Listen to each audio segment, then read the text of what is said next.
Do you like a good joke? If you do, you will find this literary device funny and fascinating. Pun is the use of words to create humor. The writer or speaker does this by exploiting the meanings or similarities in the pronunciation of words. Pun is also described as a type of wordplay or play on words that give statements double meanings.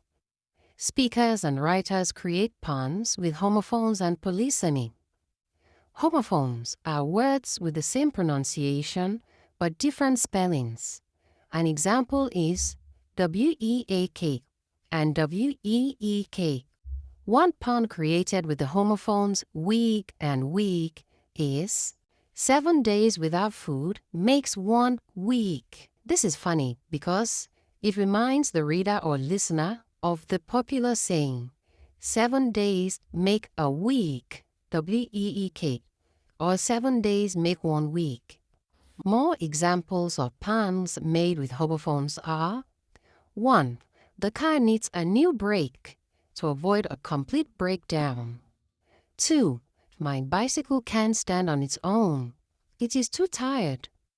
Too tired, fatigued. Too tired, it has 2 tires. 3. When a clock is hungry, it goes back 4 seconds. That sounds like when a clock is hungry, it goes back for seconds. 4. When Jake found a gray hair, he thought he'd die. D-Y-E, he thought he'd dye his hair.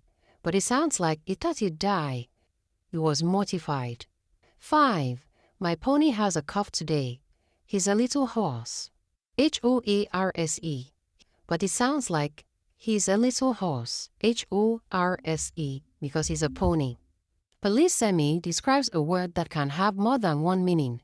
That is, it can be used in more than one context. Examples of puns made with polysemy are 1. I am banking on you to lend me money. Banking could mean relying on, and it could also mean banking activities. 2. I told a chemistry joke, but there was no reaction. What sort of reaction did the writer expect? A chemical reaction. 3. Time flies like an arrow. Fruit flies like an orange. The word like is used in different contexts here to create a pun. 4. The librarian had a novel approach to everything.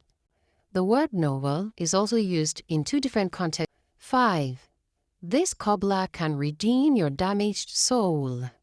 S-O-L-E.